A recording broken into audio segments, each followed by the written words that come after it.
Wellness Force Radio. Feelings are essential, but they can't dictate our actions. We literally infect each other with our emotions. We came here for a special purpose. Let the purpose unveil itself. Knowing without doing is the same thing as not knowing. They're not just trackers. I'm going to wear this and it's going to help me do the right thing. Wellness Force Radio episode 115 with the productivity master and author, Jeff Sanders. We follow these patterns of just saying yes and agreeing to life as it is, as opposed to asking ourselves, how could I live differently? And I find that once you realize that you control your own time, you control what you let into your life, all of a sudden you can shift gears completely and start to be more proactive in how your time is scheduled. And once you've reached that point, your day becomes your own and you can control so many more aspects of it and the progress just jumps right out. For me, health and wellness is what makes productivity possible. Energy is what allows you to be able to continue to work all day long. And so if you want to be productive and get stuff done, you have to be healthy to do so. And so, if anything, health really is the number one goal. It's what makes everything else even possible at all. What's up, my friend? It's your host, Josh Trent, and welcome back to another episode for your weekly access to global experts in all things wellness, behavior change, and new technologies. In this podcast together, we'll discover the connections between our emotions and healthy habits to live life well and enjoy the process.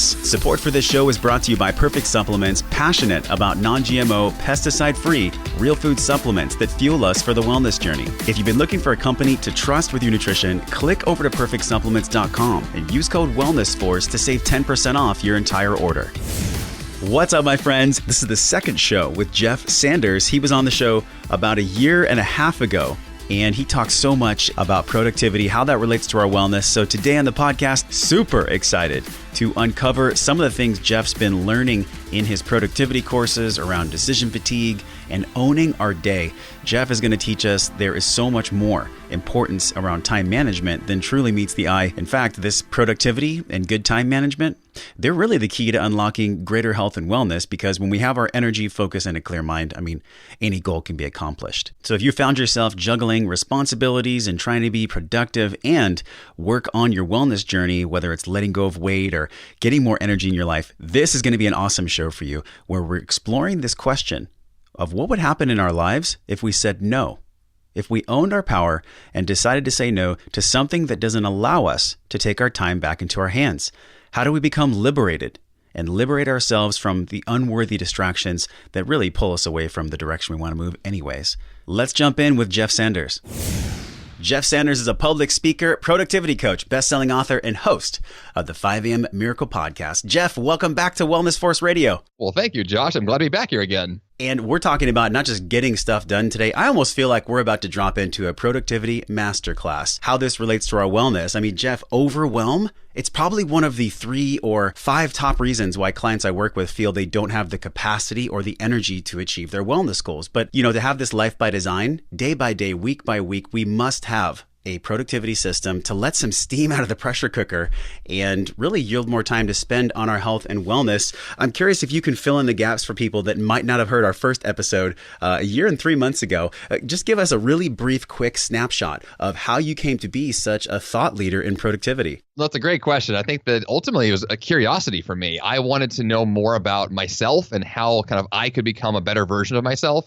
And so this is probably years ago, maybe 7 or 8 years ago, I decided to go on a big personal growth journey and read a ton of books and start to take care of myself better. And that led to me ultimately running a bunch of marathons because I just fell in love with running.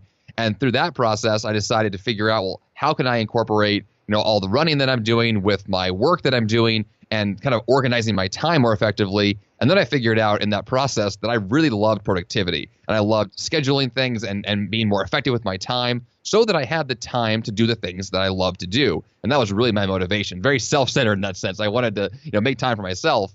And then I realized I wanted to teach that material. And so that's when I turned it into a blog and a podcast and a book and everything else I now do.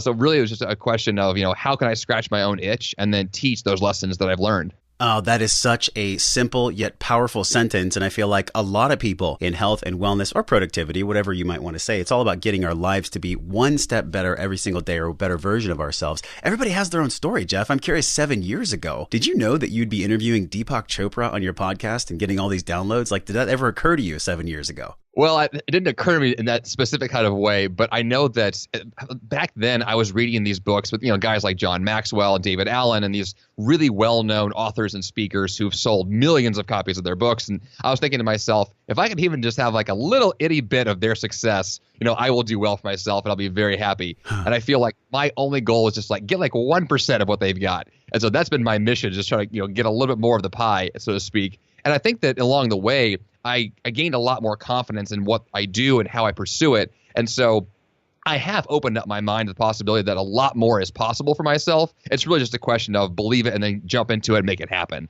And so I think to that degree, I am seeing some things I planned, but I'm getting a lot more stuff I never planned that's happening. That's so amazing to see as well. So it's just the power of taking action, really, and all the opportunities that would show up because of that. Yeah, Jeff, we're going to go into this masterclass for productivity. We'll talk about batching and creating the ideal week. And what I'm really curious to ask you about is task switching. One thing I wanted to hit on was the way that you just described closing your eyes and seeing the truth in your mind, regardless of your current reality. I know last time you were on the show, which I'll link in the show notes today, we dove deeper into your story, so we don't need to go there. But when we look at this be, do, have, closing your eyes, seeing a reality that's different than the current surroundings, what does that look like for you in the past couple of years? How do you create a reality you want, regardless of the current reality you have? It's a great question. I think it really comes down to creating clarity in a sense that you can believe it for yourself. And so, for example, like there was a while before I ran a marathon. I was running on a daily basis, running like 5 minutes a day, maybe a mile at a time, like very small distances. And trying to picture myself running a full marathon seemed like an impossibility. Like this, I remember this very clearly, like when I began to run, that I thought a marathon was for elite athletes only, like the top of the top, it had to be an Olympian to run a marathon. Then after I began to run more every day, I built more confidence. And I got to a point where I was running 5 miles a day. And at that point, like a switch went off in my head. And I just thought, if I can build myself up from nothing to 5 miles a day, a marathon it's the exact same thing. You just keep growing. You just keep building. And so if anything, what I've been trying to do with my life in that same sense is how can I add a little more each day to what I'm doing and be able to see that if that trajectory continues on the same path, like there is so much more potential ahead of me and there's so much more I can eventually achieve. But I have to stay focused on today, I'm going to grow a little bit. Today, I'm going to do a little bit more. And if I can see that every day, that a little growth is happening, then those bigger goals that seem, unachievable are actually very possible. But I have to stay committed to the daily incremental growth. And when that happens, then it's much easier to envision what's going to happen later on. And I'm seeing them hearing from you this clear bridge between law of attraction and taking inspired action, because as we'll discuss today on the show, without productivity, dreams don't happen. Jeff, how many people have died in this world, in our lives, that we know and care about, that have had dreams that they never fulfilled? I think you and I have a mutual friend, Ted Rice, and he has a quote, the graveyard is the richest place in the world. There's uncountable amounts of money that are represented in dreams that were never fulfilled.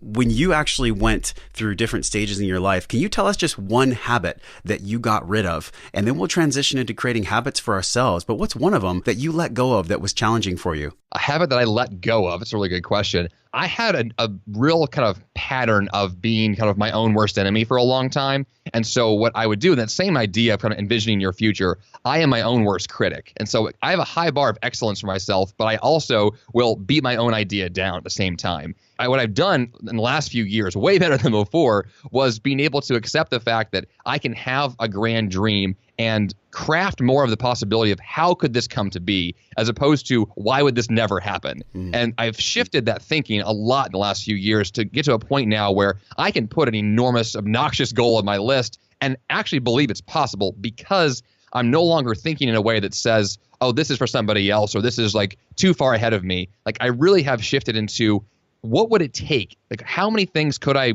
put into place to make this thing even more likely? And so with that kind of thinking, I'm more creative now than I was before. I'm asking myself those bigger questions and being able to like brainstorm real possible solutions. And once I have those, it's just amazing how like energized I become because of those, because I feel like the idea now has some real tangibility in my life. And so to me, that's a habit, a way of thinking every day to say, how is this next thing possible? And with that way of thinking, it's incredible what it actually is possible. And I feel like you have one foot in productivity and business. And I also feel from you that you have one foot in spirituality and looking within. I want to dive really deep. Let's go 3 layers, because productivity is something that affects our wellness. It affects our spiritual growth. It affects everything if we're feeling the overwhelm or lack of self-worth, or, for a lot of people, Jeff, lack of clarity on a mission, because why should they be productive if they don't have a clear mission, and creating the right systems and software and consistency. But when we look at productivity, kind of a big question here, but how would you define productivity? What does that actually mean so people can grasp it? I think for me, productivity is very similar to how I define success. So I stole the success definition from Earl Nightingale, who says that it's the progressive realization of a worthy goal or worthy ideal. So really making progress itself is success. And so when I take that definition there, I then think, well, to be productive for me means to actually make that progress. It's in a very tangible, like step-by-step manner. I want to make sure that on a daily basis, I'm actually doing the individual tasks that add up to the bigger goal. So there's a lot you can do with productivity in terms of being busy. Yeah. There's a lot you could do with just adding more to your plate. But my question about it is more along the lines of effectiveness. How can I guarantee that I'm doing the things that are actually taking me from point A to point B? And I've defined point B very clearly. I know what it is and where I'm going. And so at the end of a day, I'll look back and ask myself, not just what did I do today, but what did I do today that actually pushed me forward? And if I can have good answers to those questions, then it's very obvious to me that day was productive in the way that I see it. I loved how you said it's really pertaining to the journey. It's figuring this thing out, and you have an academy, which we'll talk about later on. It's building a community around these habits, because productivity and the way that we manage our emotions, that's just as important as how we eat, move, and sleep. There's ways around the difficulties we feel and we all face, and it's by batching. How would you define a batch day? We've talked about cooking on batch days for the show, but batch day and productivity, you did an episode on this that we'll link in our show notes. Define batch day, Jeff, and how this relates to productivity. Yeah, so I actually have an ideal week calendar that I have on my vision board here in my home office right now I'm looking at. And the ideal week breaks down like what my week would look like if everything went in a very kind of big picture, beautiful way. And on that ideal week, I have different, I call like theme days. So Mondays, for example, are my podcasting theme days, which means that that's the day I'm going to work on my, podcasting projects, my next episodes, my, guest interviews. All that happens on Mondays. And so when I'm batching things inside of that, I'm saying, well, from the hours of, let's say, 9 to 12 on Monday morning, I'm going to batch together podcast interviews. Or in the afternoon, I'll do podcast recordings or podcast post-production. So I'm finding similar tasks and I'm putting them all together into one big chunk. And in that batch, I'm able to be so much more effective because my brain is thinking about one specific type of activity, and then I can flow from one to the next very quickly. And my quality improves and I get so much more done, so much faster. And so the batching experience becomes a very highly productive use of my time. And this is what you've taught a lot of executives in your coaching practice, and I'm sure this is in the academy. How long have you personally been doing the batching process? I've been doing it off and on for a few years, but I got really serious about it probably a year and a half ago, and I really began to take that to the next level so that, in my business and line of work, I have probably 5 or 6 different projects that are going on all the time. And a lot of them can vary from one thing to another that are kind of different. Yeah. But there are similarities in like the way my brain operates with certain kinds of tasks. And so I'm finding more creative ways to batch together certain items and make that fit into my schedule so that I'm able to say, well, today I'm going to do activities that's, let's say, for example, like I'm going to do household chores today. You put them all together at one time, you do your laundry, you clean the dishes. It's all the same type of activity. Same way with my work. It's like, how can I do all my creative projects here? How can I do a lot of mundane, boring things here? And when you start to batch things together like that, you're able to knock things out in a way that makes you feel very productive because you're actually doing the things that matter in a systematic way that's very efficient. Yeah, Jeff, and we've talked about decision fatigue with a few different guests. I'm curious what comes up for people that you work with or that are in the academy when they're looking at batching and just holding themselves accountable to doing a batch day, setting that out. Is it more of a discipline or is it a self-worth thing? What blocks people from creating and sticking to that batch day? Well, it's distractions. Everybody wants to do a batch, but they always find a reason not to do it. And it's really just they're making an excuse to not even start. And I know this because I do this to myself all the time. Say like, I'm going to work on project X today. And then like, oh, before I begin that, though, I have this other thing I want to work on. Let me check Facebook. Yeah. All of a sudden, you're like, wait a minute, I have found 18 excuses to not do my work today. And I feel like that's what happens all the time is we let things that seem like they're urgent to pop up in the place of the thing we scheduled for ourselves. And so it really is a question of boundaries and making sure that, if I told myself I'm going to work from 9 to noon today, then I'm definitely going to do that. And so that takes discipline. It takes a real commitment to the time frames you've set for yourself. But when you do that, the outcomes and the results are incredible. And so really it's just a question of how can you guarantee your own, discipline to get to that starting line? Because once you do, it's just amazing from there. And it's pretty clear that you have a major motivation. I mean, you're serving millions of people through the podcast and many, many more online in different outlets. You have, Jeff, a really clear vision that wakes you up, gets you pumped and fired up. And in those moments of difficulty and stress or strife, I'm sure that you look to that as inspiration and motivation. How important is it, before we even get into batch day or segmenting time blocks, that people get super crystal clear on why it is they want to be actually productive? Oh, there's no doubt about it that your why is more important than anything, because I teach this all the time with, a 5 a.m. miracle. Like, there's no reason to get out of bed at 5 a.m. if you don't want to get out of bed. If you don't have a reason to do so, it's just obnoxious and awful to do. I had a coaching client once who lives in Australia who did not like the idea of early mornings at all. But I found out through multiple conversations that he would get out of bed at 4 a.m. on Saturdays to go surfing. And I was like, well, wait a minute. Well, how does that work for you? And the reason was very simple. Like, he was clearly motivated to get out of bed to do something he loved to do. And so when you find that thing that you can crystallize in your mind and say, I want this thing so badly that I'm willing to do a lot to make it happen, then you wake up that day just feeling so like ready to rock and roll, because you've knocked those obstacles out of your head and you're just going to get right to the work you want to do. And so it's about loving your work in a big way and loving what you're trying to do and being committed to the fact that that work is going to result in some big, end outcomes that you really want.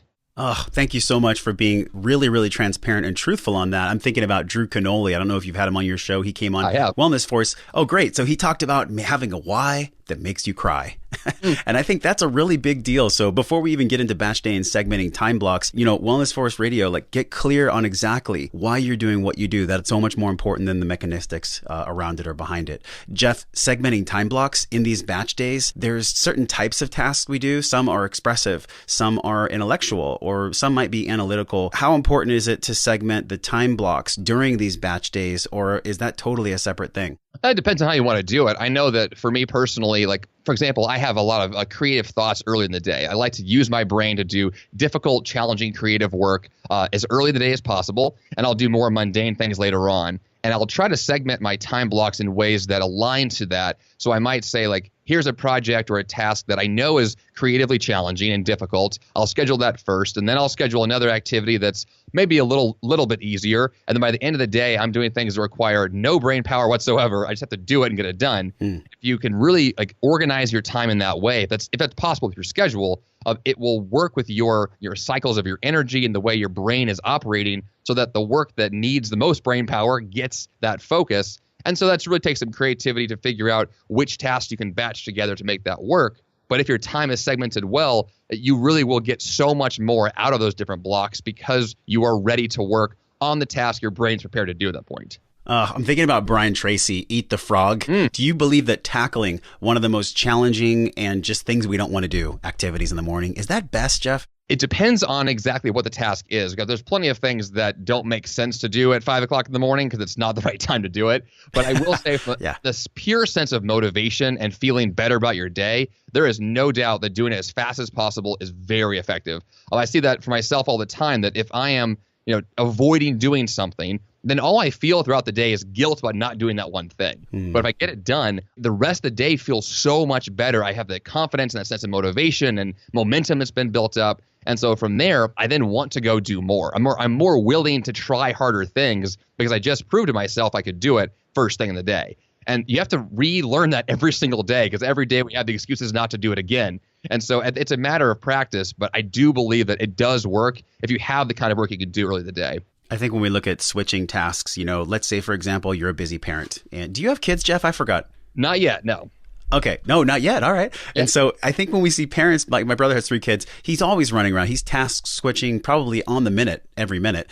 How do we deal with this overwhelm? We have our phones going off. We have everything coming at us from our work demands to our spouse, to our friends, to our just life in general. Is there a way that you've cut through all the noise? Is there a tool that you use? Maybe something specific? And then I'd love to talk about theme days. Yeah, I think that specifically, like I do use one tool. It's called Freedom. That's a social media blocker and email blocker. I use that during my focus blocks of time. And so if I set myself, up with a 9 to 10:30 block to work on something, I will turn on the Freedom app, which blocks all those distractions. So if I'm tempted to look at Facebook or tempted to check email, I won't be able to because it actually will stop me. Yeah. That's very effective. But if anything, it's about the intentionality of asking yourself, what exactly, knocks me off track? And identifying what that is. It could be a coworker, it could be your phone, it could be, a distraction that you tend to jump to. You're going to go for another snack in the kitchen, whatever the thing is.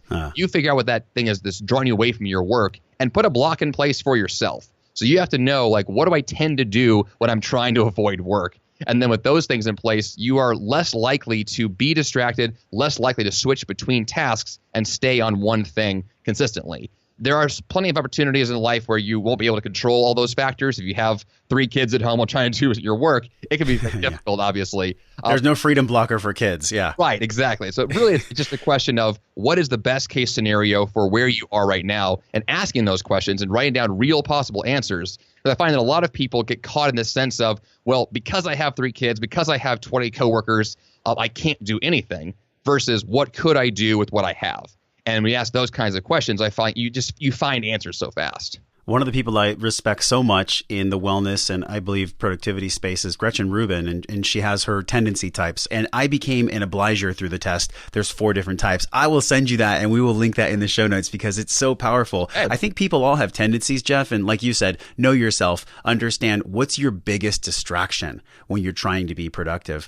The Freedom tool you mentioned, do you give a password to a friend for that or do you just have to actually set it yourself? No, for that one, actually, there is no password. You just turn it on and it blocks you, and there's no way to undo it.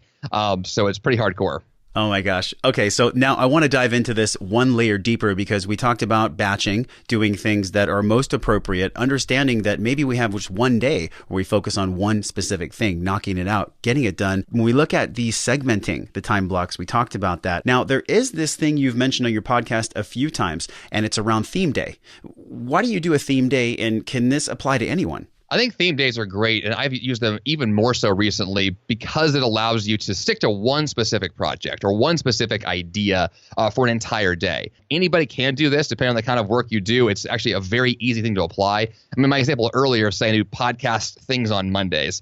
I stick to that, but I also stick to other things like meetings on Fridays, or I might do personal goals on Saturday or health and wellness Sundays. You find these themes that can really group together tasks that make the most sense to do all at once. I find that because of that, it's easier to schedule when things are going to happen. It's easier to say no to this activity or this distraction today because I've already chosen what I'm doing today. It gives you that clear sense of priority so you know what matters today and what does not, which I find on a daily basis to be so clarifying because then I can just say to myself, I know what today is all about. I'm going to make today happen. And then tomorrow's a whole new day, a whole new theme. We'll get to that later. But today it's all about this one thing. And then because of that, there's so much more progress that comes from that day. And so once you have this in place, you'll see it, the results just show up so fast. And it's really fun to dive deep into one thing for an entire day because that's when you get more creative connections and more progress overall. Man, I loved how you said creative connections because we look at flow state and being in alpha 2. That's where we're the most creative. We're the most high spirited. That's where we have great ideas that flow like water. In the theme day lesson on your podcast, you actually talked about this, giving yourself the freedom to dive deep. What does that mean? Well, I think that's very true for most of us that we kind of hold ourselves back from diving deep. You want to be able to say I'm going to let myself go where this takes me. I want to see what kinds of potential is here. For example, 2 years ago, I spent a lot of time in the library to write my first book. And I would give myself kind of really a long block of time, 6, 8, 10 hours, where I would just say, I'm going to be here until I'm done. I'm not going to go home until I've completed whatever the goal was for that day. But in that time block, as long as it would take, I would let myself do as much research, as much brainstorming, as much thinking as I could, because I knew that once I kind of got past this sense of doing the shallow, easy wins, that I would have no more excuses and be forced to really dig in deep. And that's where I would have those breakthroughs. I would have these moments of epiphany that would not have shown up otherwise until I gave myself the chance to really breathe on that idea and really dive into it. Like, you're not going to have the truly phenomenal breakthroughs unless you've committed to something for a while, because your brain takes a while to kind of unwind from the last task to get into the next one. And so when you have that block of time set aside, getting deep is so much easier at that point. So coffee is great, but what do you do if you've hit a daily limit for your caffeine and you still require more energy to meet the demands and responsibilities in front of you? Over the past 2 years, I've personally been doing an N=1 experiment while studying what supplements work to yield energy and balance in my wellness without a bunch of stimulants. That's why I'm excited to talk to you about Perfect Acai Revive, this energy-boosting blend of acai berry, cordyceps, rhodiola rosea, and grape extract, which work together synergistically to increase endurance, athletic performance, and boost cognitive function. This Perfect Acai Revive is a 4-in-1 upgrade in one perfect blend of organic, pesticide-free, real food supplementation that delivers sustained energy and focus throughout the day without those jitters and the caffeine crash. Pick up your 4-in-1 supplement. Make it easier to get the energy you need for your busy day by clicking over to perfectsupplements.com/wellnessforce. Grab your Acai Revive. Make sure to enter code wellnessforce to get 10% off your entire order. Productivity is such a learned skill. It's like something that's coming up for me as you speak, Jeff. You know, you've been talking about this for so long. It's been how many years on the podcast? 4 years on the podcast? Yeah. So for 4 years, you've been interviewing leaders in this space. You've been growing your audience. What have you seen that people give as top excuses as to why they can't give themselves that freedom to dive deep? Well, I think it's like anything else. We all have the things that are urgent, the distractions that pop up.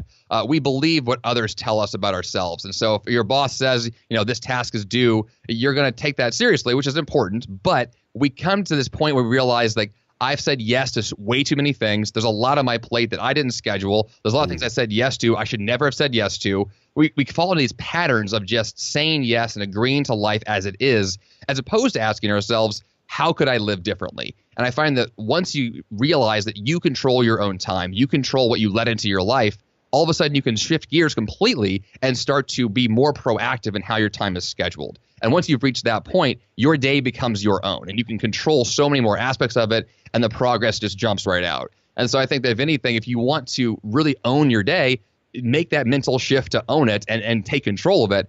You can't control everything, but it's so much that can come from just the idea of ownership of your time. And I feel like we're in this intersection right now in our conversation. Motivation, commitment, personal development, productivity is in the center, because I almost get this sense from you, like productivity is the engine that fuels everything, whether it's our relationships, our wellness. How many times have people that are listening felt, oh my gosh, I'm going to wake up and do my workout tomorrow morning, but then they don't plan their day and their responsibilities and something gets in the way. How do you design your life so that you have so much productivity taking care of all your other responsibilities that your wellness gets to be first? Making wellness first is one of the hardest things in the world. And I think it's that way because we find a lot of reasons to not take care of ourselves. And it makes sense on the one hand that we have the financial obligations to pay our bills and go to our jobs. But at the same time, to actually guarantee time for wellness is an intentional choice. And it's saying to yourself, if I don't do this, then the job can't be possible because I won't be healthy enough to even go to it. And so you have to get to a point where you almost like envision yourself in a worst case scenario and picture, like, how can I not only avoid the worst case scenario and avoid disease and sickness and fatigue, but then how can I actually do the exact opposite and thrive every day and have abundant energy and excitement and passion? And those things really come from taking care of yourself. Like the energy I even have right now talking to you, it comes from the fact that I work out every single day. I have smoothies, like one right in front of me right now. I drink water. Like I do things that cause me to feel better. And when I do that, I get the exponential results of doing that, which is feeling better. I'm more passionate about my work. I get more work done faster. Like for me, health and wellness is what makes productivity possible. Energy is what allows you to be able to continue to work all day long. And so if you want to be productive and get stuff done, you have to be healthy to do so. And so if anything, health really is the number one goal because it's what makes everything else even possible at all. That's one of the favorite things I've ever had a guest say on the show. I love that so much, man, because you're right. I mean, productivity, wellness, they all relate together because one gives focus and energy to the other. If we're feeling lethargic, if we don't have cognitive strength, if we have poor posture, I mean, there's so many pieces, Jeff, that wellness relates to being productive. Is there an action step, a few at least, so that people can start using batching and theme days in their lives? How do they do that in a handful of steps? Just if they're listening and they're like, I want to write down what Jeff says. Well, the best thing to do is make a list of all the things that you have going on the next couple of days or the next week. And from that list of all these activities, begin to find similar items that could go together. It could be things that are actually in the same project, or it could be items from different projects that utilize the same like creative thought or the same analytical thought, and find ways to batch those items together. As an example of that, like I might balance my budget while also answering emails in the same batch, because both of them are just kind of quick wins, do it real fast and get it done. Find things that are similar and put them all together. And then from that, you can create those blocks of time. It could just be an hour and a half for a morning routine. It could be, an hour after your lunch break. Find times in your calendar and begin to assign times to those as the type of work you're going to do. And so this really is just like a calendar task. Look at your schedule, look at your life, look what's going on, and put everything together. It's a puzzle. That's all it really is. But once the puzzle fits together in a better way, you're going to find a lot of open blocks of time that are now available to optimize and to get more value from. Those are awesome steps. And I know somebody has thought at some point as we're talking today, emails. What do I do with all these emails that are coming in? You have a 2-minute rule, and it relates to emails and then also things that come up when, brick and mortar or working at the desk. What's your 2-minute rule? Well, 2-minute rule is what I stole from David Allen at GTD. So it's really about if I can get this thing done in 2 minutes or less, I'm just going to do it right now. A lot of times that does apply to my email. So if one pops up and I think, oh, this is actually very manageable to answer in 30 seconds, I'll just do it and move on.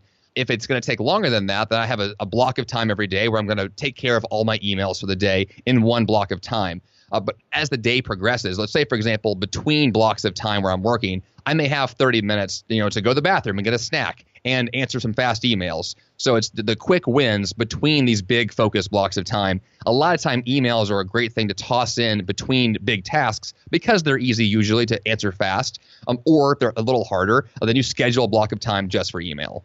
Let's talk about task switching, because that's what I'm hearing from you. Maybe you have the ability because you've trained your brain to function at a high level. The task switching that we all have to do, if you have a large project that you're working on, it takes a lot of creative faculty. It takes a lot of emotional intelligence if you're doing an artwork piece or whatever it is, to be fully present, to be emotionally present. How do you manage task switching and not have any kind of cognitive decline going from one heavy task to another? Is there a guidepost that you walk your life by to do that? Well, I think that when you switch tasks quickly, there's going to be a loss of time, a loss of productivity in that, because your brain just functions best when it's doing the same thing over and over again. It finds ways to be more efficient in that sense. So if you're going to switch from a creative task to one that's more analytical, or you're going to go from painting a picture to filing your taxes, It takes a very different frame of mind to do those things effectively. And so in part, the answer is you want to, once again, batch things together that are similar, but also give yourself the time to make that switch. And so what's not recommended, obviously, is to do 18 different things in a row that are all quite different. But let's say if you're going to go from a creative art project to your taxes. Well, finish the art project, give yourself a few minutes to mentally come down from that, and then amp up into the next project with enough time to allow your brain to get into it fully. And so once again, it's kind of the idea of deep work. It takes you a little while for your brain to fully engage in that next thing. So be okay with the fact there's a time to switch.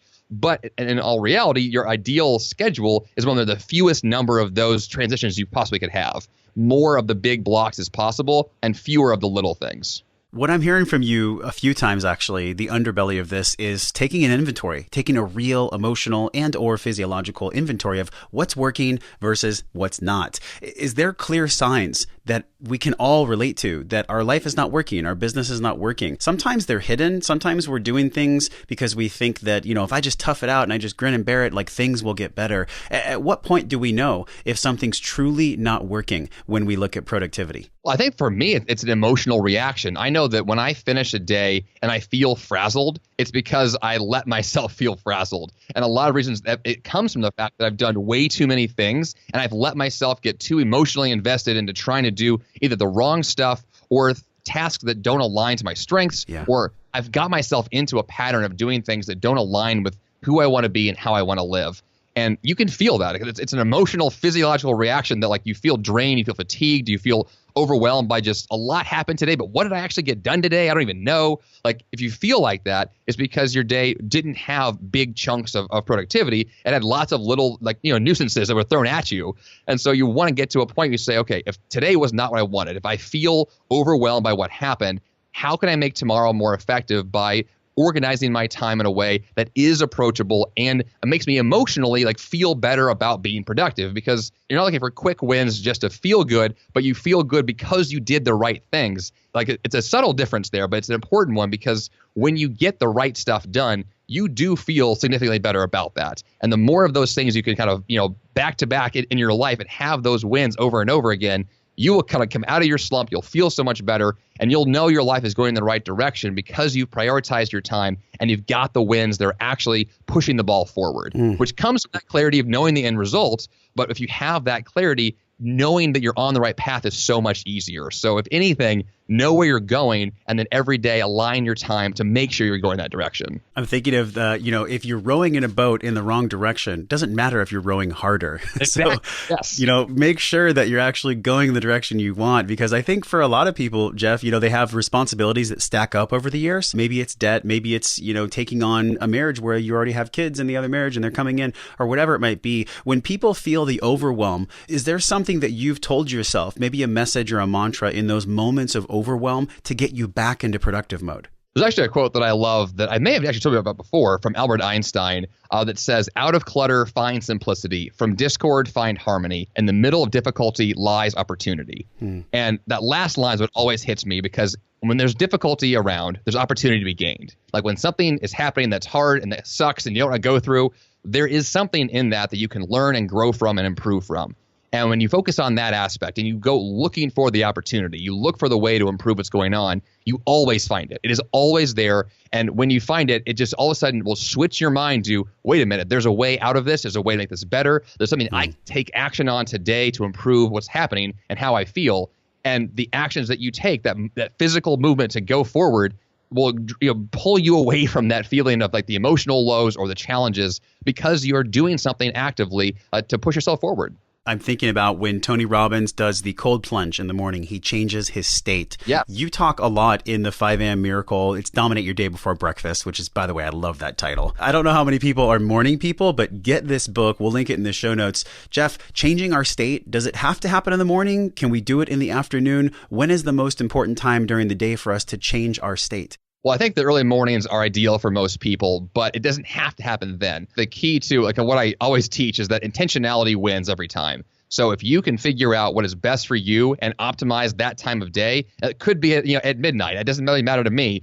Find the time that actually works for you, where you can make those significant changes, but maximize that time and get the real value out of it. Because when you do, then the next 24-hour cycle is going to be better than the last one. And you're just looking for, how can I make the most of the time that I'm awake every day and get the value out of that time? It is our most valuable asset. I was at the Paleo FX conference this weekend, and one of the speakers on stage was like, the real new currency is attention. Attention is really going to be the most highly valued thing in this age of what Gay and Katie Hendricks call weapons of mass distraction. We have all these things that are vying for our attention. Is there something that you use when you're on the go? You already talked about this freedom tool, which I absolutely love. But when you're on the go in your life, is there something that you use as far as a system or a way of being around not having people always try to take your time? I say no constantly. If there's anything that I try to do, it's just guaranteeing that my default answer to everything is no, unless I think about it and decide later on to say yes. And I feel like that has to be the way I live from now on. And you're right, the whole idea of that, distraction is the enemy in so many ways. I heard a quote before that said that, the greatest skill set of the 21st century is going to be focus. Like your ability to ignore distractions, to say no, and to do what matters most is the thing that will allow you to actually make progress while everyone else is just kind of confused and thrown off their track. I have another quote that I pulled, I think it was from Greg McEwen on his book Essentialism, which I love. His question was, is it a 9 or a 10? And if it's not, then walk away. So is this next thing that's coming at me like a really important, like mega awesome thing? And if it's not on that amazing scale, then I'm not going to do it at all. So super high bar to shoot for. But when you have that in place, it's so much easier to do the things that actually matter. And so if your way of thinking all the time is, I'm going to say no to everything unless it blows my mind, then you're going to only be doing the few things that are really making tangible and amazing progress. And I feel like that's the way that I have to live every day. So ultimately, I'm doing fewer things, and that's the better way to live. Somebody is feeling inspired, and I know that they're going to be checking the show notes to see different resources we've linked. Do you have a book that you gift the most? Is there a book that comes up? I mean, besides your own, but is there another book that you gift in regards to people who are thriving and wanting to create more thriving in productivity? I think the one that I've recommended more than the other in the last probably 2 years or so is the book The One Thing by Gary Keller and Jay Papasan.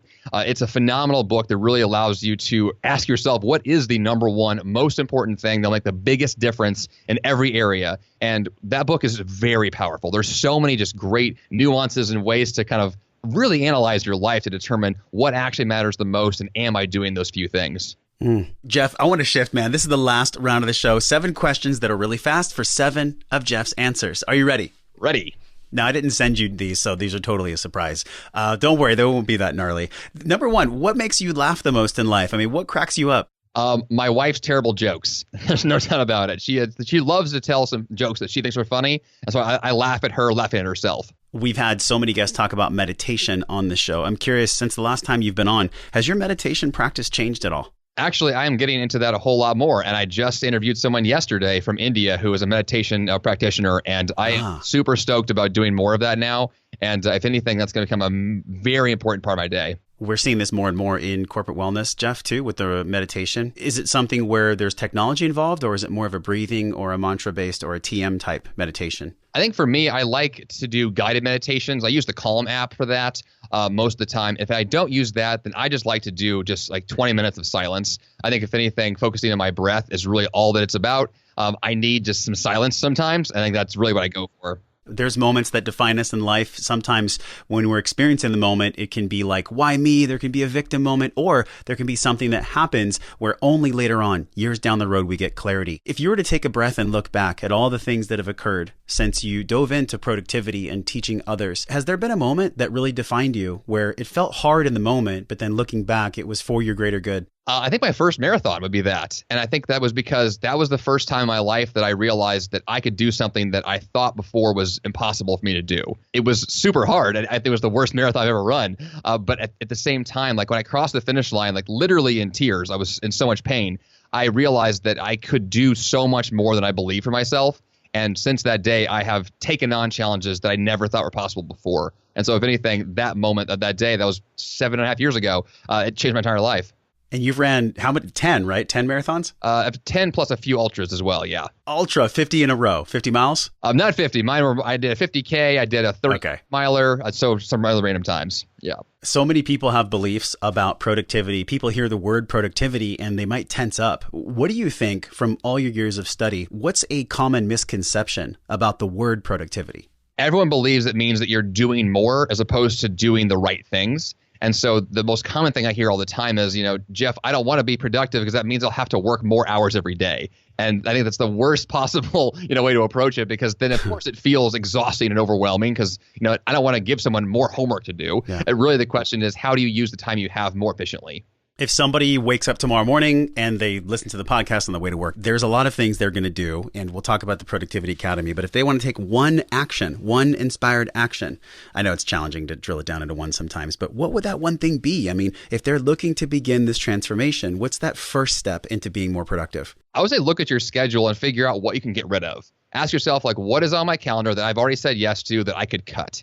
I find more liberation among cutting things than anything else in the world. So if I have an appointment that gets canceled, or if I'm able to delete a task or free up time, there's an immediate win you get from that. And you'll feel so much better, and you'll feel like you have some breathing room and you're able to do your work more effectively. So look at your calendar and just cut as much as you possibly can. And then from there, be able to kind of reorganize the puzzle pieces at that point to make everything more efficient. What do you get the most joy out of cutting? I'm curious. You already said that you enjoy saying no, but when people or places or things come at you that you feel are a drain or an energy drain, what's a common one that you say no to a lot? Well, I say no to a lot of requests of my time. A lot of people ask me to be on their podcast. Ironically, I said yes to you, Josh, because you're a great guy. But I think there's a lot of requests that I get to do things that sound good and things I used to say yes to, but I've come to a point now where I'm more clear than I ever have been on what is the best use of my time. So if I have scheduled something that I later on felt like, oh, I should not have said yes to that, but then it gets canceled, I'm like, oh, thank God. Okay.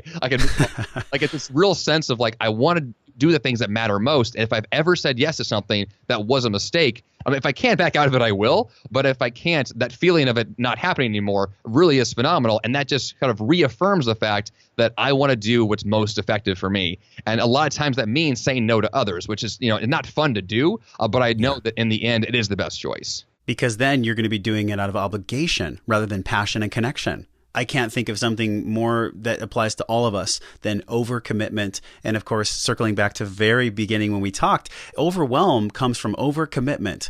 And so this productivity piece, and it comes to, overcommitting in our wellness too. Do not sign up for 3 races at once. Make sure that if you tell your friend you'll be there at 6 a.m., that you're going to show up, Jeff. So thank you for reminding us about that. Last question, man. What is wellness to you now? It's been over a year since we talked last. Has anything changed or is it the same? How do you define wellness? Good question. Actually, I joined a gym last fall, which is the first gym I've been a part of in 10 years, if you can believe that. For most of my, kind of athletic career, so to speak, I've just been a runner. I've gone to the trails and I've run marathons and I've loved running. But I've gotten really into lifting weights in the last 6 months, and I am just becoming obsessed with it. And I feel like I've been missing out for the last 10 years. Like, yes. I should have spent more time in the gym.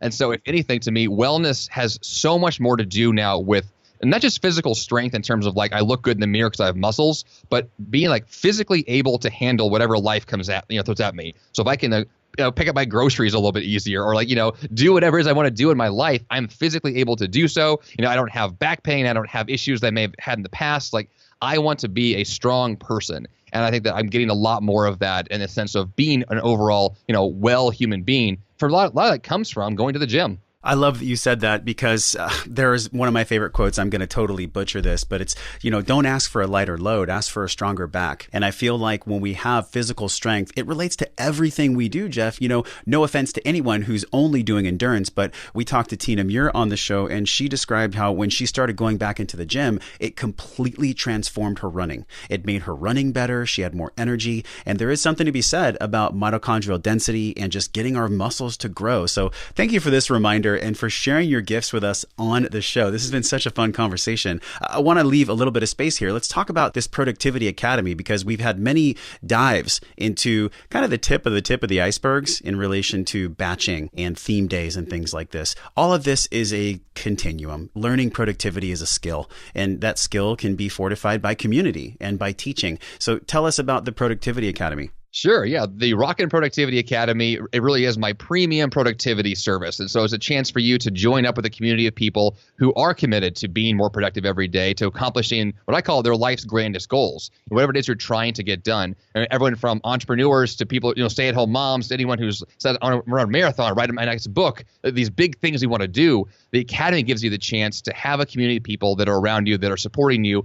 There's a live webinar every month. There's a training video. There's an exclusive interview with a high achiever who teaches more lessons. It's really just an opportunity for you to dive deeper into the things you want to get accomplished and to figure out ways to make that happen more efficiently so you can spend your time on those few things that matter most. Because if anything, the overall kind of theme of the Academy is how can I do less of the nonsense so I can do more of the few things that I love? And when that happens, it's amazing how much more gets done. And so that's really the goal of the Academy, is to bring people together who all have that same kind of mission. You only do this a few times a year. You're launching the Academy again in the fall. When is the date where people can actually go to rockingproductivity.com? Well, you can go there today and sign up for the email list. They'll actually give you those notifications for that. The exact date's not been set yet for the fall, but that will be up very soon. Yeah, this is cool. I want to join. I want to jump in because what I've seen in my life as the show has grown and as I have more people, Jeff, that are wanting my time. And so I've been saying no, and sometimes I've been just not responding. And I'm in that growth phase where I'm getting better at saying no, but I think that community and connection will benefit me just like all of us. And thank you again for reminding us about productivity is not about doing more. Jeff, is there any parting guidance for someone that wants to learn more about you and check out your podcast? Yeah, sure. You can go to jeffsanders.com to find out everything I'm working on today. The podcast, The 5 a.m. Miracle, is on iTunes, and the book, The 5 a.m. Miracle, is on Amazon. All right, great. So now we'll just wait to hear when the baby announcement comes. Next up, yeah, definitely. Jeff, thanks for coming on the show. Yeah, thank you. Hey, my friend, thank you for hanging out and growing with me on today's show. Remember to hit subscribe and share this podcast with someone you care about that gets to hear this message. And if today's guest sparks something in you, leave us a 5-star review on iTunes for the podcast by just quickly tapping on your show artwork on your iPhone. Hit the link in purple that says review this podcast. It helps the show reach more conscious people like yourself and attracts world-class guests, so let them hear your voice. For all the downloads, videos, links, giveaways, and free resources mentioned on the episode that support you to live life well, go to wellnessforce.com/radio. And while you're at my house on the web, join the free Wellness Force newsletter on that page, because I want to send you 4 free guides around staying healthy with your training and your travel. And if you're ready to take inspired action, don't let this conversation stop here. Join a group of people who care about what you do over at the Wellness Force Community Facebook page. Just search Wellness Force Community on Facebook. This is where we talk about the things that really matter. We share our wins, inspirations, and our struggles, and so much more. Tap the show artwork on your iPhone, hit the purple link that says join the Facebook group, and I will welcome you at the door. Okay, now you get to go out into your world and create impact for the people you care about and be a positive force of wellness in their lives. So until I see you again real soon next week, I'm wishing you love and wellness.